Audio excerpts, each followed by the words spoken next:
Zelensky के कदम जिन हथियारों के दम पर आगे बढ़ रहे हैं, अब उनकी कालाबाजारी हो रही है। चौंकाने वाली यह खबर रूस ने खुद दी है।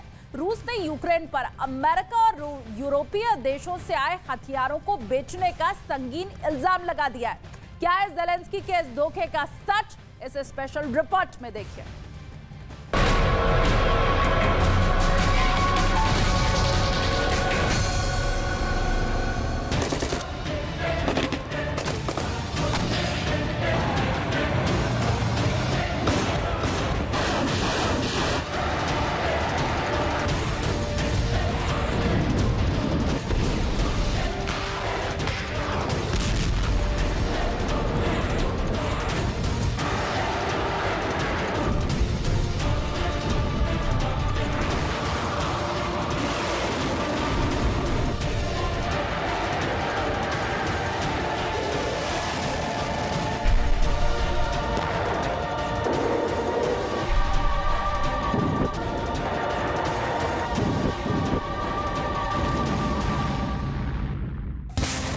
गरजते टैंक,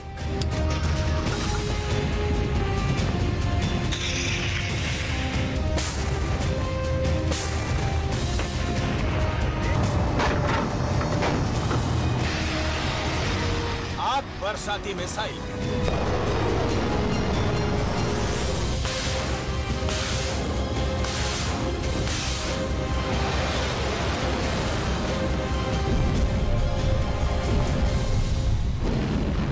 दहलाते ग्रेनेड,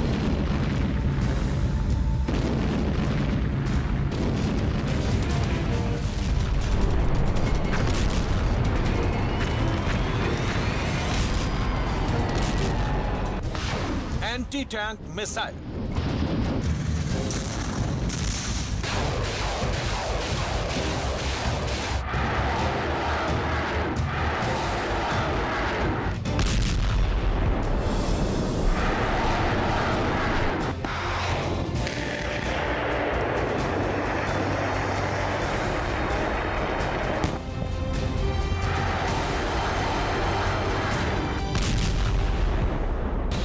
दुनिया का ऐसा कौन सा खौफनाक हथियार है जो रूस यूक्रेन युद्ध में इस्तेमाल ना हुआ हो। एक से बढ़कर एक तकनीक, एक से बढ़कर एक हथियार, और उनकी ऐसी मार कि दुश्मन पानी तक ना मांगे।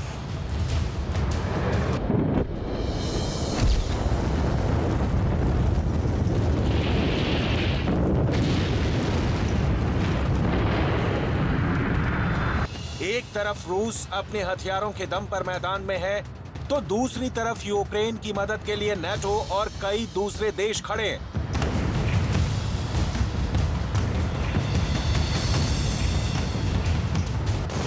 यूक्रेन को इन समर्थक देशों से इतनी बड़ी मात्रा में हथियार मिले हैं कि वो अभी तक इस जंग में घुटने टेकने को तैयार नहीं है। युद्ध शुरू होने से पहले कमजोर दिखाई दे रहे यूक्रेन को मित्र देशों से मिले इन हथियारों का ही ये कमाल है कि यूक्रेन रूस के सामने घबराने की बजाय उसका मुकाबला करने की हिम्मत दिखा पा रहा है।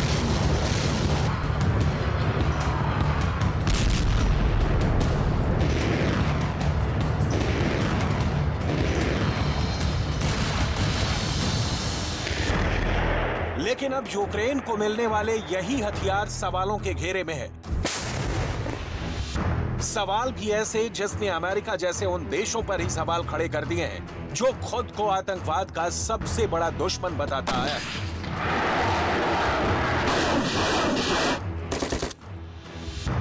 सवाल उन देशों पर भी खड़े हो रहे हैं जो रूस को आतंकी मुल्क कहकर यूक्रेन के साथ युद्ध में मदद देने के लिए तो जुड़ गए हैं, लेकिन उनकी दी हुई मदद का असल में हो क्या रहा है, इसका उन्हें इल्म भी नहीं है।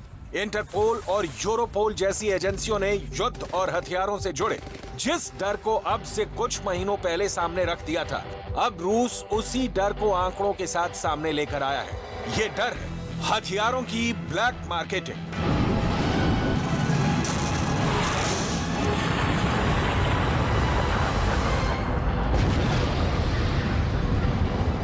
जी हाँ, वही हथियार जिन्हें अमेरिका की सरपरस्ती में नाटो समेत कई यूरोपीय देशों ने यूक्रेन को मदद के तौर पर दिए हैं। लेकिन अब इल्जाम उन्हीं हथियारों की ब्लैक मार्केटिंग का है। रूस के विदेश मंत्रालय ने बाकायदा एक प्रेस कॉन्फ्रेंस में यह इल्जाम लगाया है कि यूक्रेन की मदद के लिए नाटो और दूसरे मित्र देशों ने जो हथियार यूक्रेन भेजे थे, उनका इस्तेमाल अब आतंकी कर रहे हैं।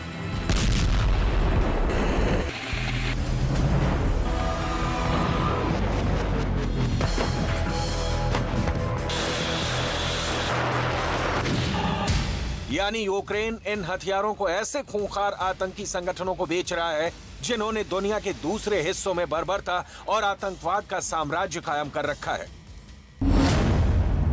रूस के विदेश विभाग की प्रवक्ता मारिया ज़खरोवा ने कहा है कि नाटो के military cargo middle east, central Africa और साउथ ईस्ट एशिया में आतंकवादियों, चरमपंथियों और अपराधियों के काम आ रहे हैं।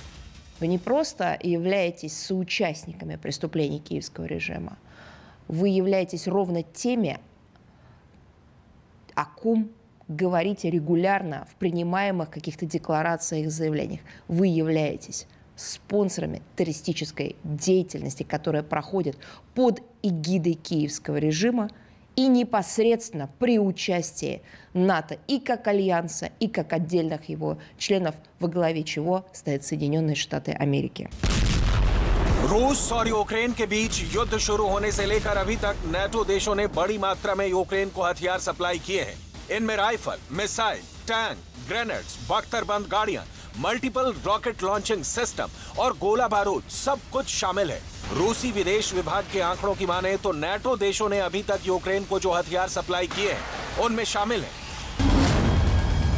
300 tank, 130 infantry fighting vehicles, 400 APC tank, 450 unit हथियार बंद गाड़ियां, 700 artillery system, 5000 anti aircraft missile, 80,000 anti tank rocket system और ग्रेनेड लॉन्चर, 1,60,000 छोटे हथियार, 90 मिलियन राउंड गोला बारूद।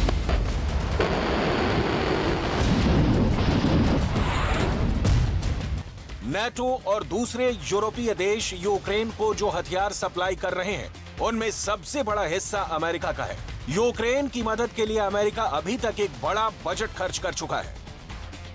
पुतिन के साथ बाइडेन की कुछ ऐसी ठनी है कि अमेरिका ने यूक्रेन के कंधों पर बंदूक रखकर अपना सब कुछ इस लड़ाई में झोंक दिया है।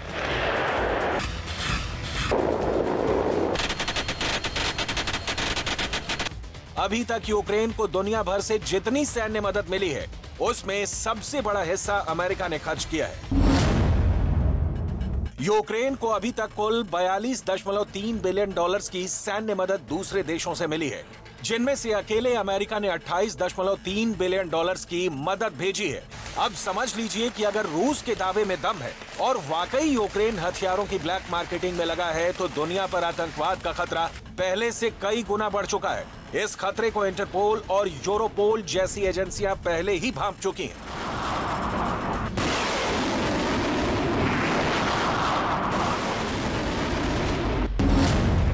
जून में इंटरपोल के चीफ जर्गन स्टॉक ने आगाह किया था कि यूक्रेन में भेजे जा रहे आधुनिक हथियार संगठित अपराध समूहों तक पहुंच सकते हैं। तो वहीं जुलाई में यूरोपोल ने भी आगाह किया था कि यूक्रेन के साथ हथियार तस्करी पर काम किया जाना जरूरी है, क्योंकि इससे पहले भी ऐसे मामले सामने आए हैं जब युद्ध क्षेत्र से निकलकर खतरनाक हथियार गलत हाथों में पहुंच जाते हैं।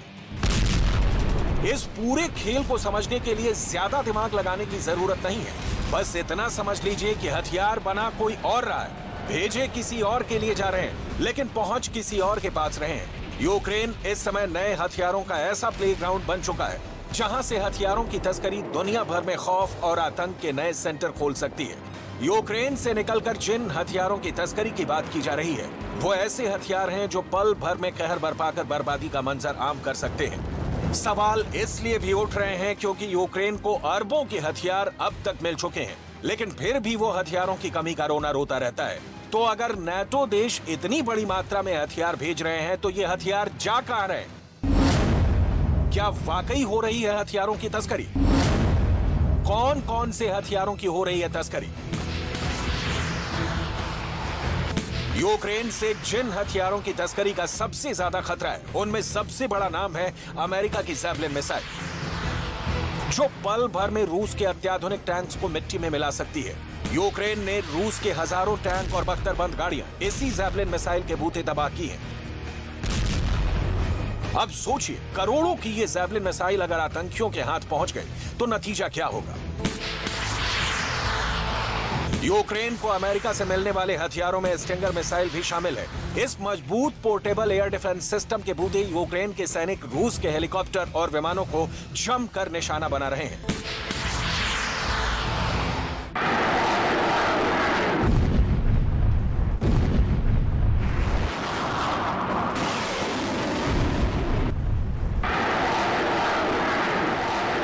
Anti tank missile. America, Britain और जर्मनी ने मिलकर यूक्रेन को एंटी टैंक मिसाइलों का एक बड़ा जखीरा सौंपा है।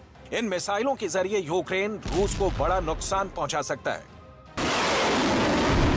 ब्रिटेन भी अभी तक यूक्रेन को बड़ी संख्या में एंड लॉ missile, brimstone anti ship missile और Starstreak air defence system दे चुका है, जिसके बूते यूक्रेन ने रूस को कड़ी टक्कर दी है। इसके अलावा यूक्रेन की फौज स्वीडन से मिले ग्रेनेड लॉन्चर से भी लगातार हमले कर रही है।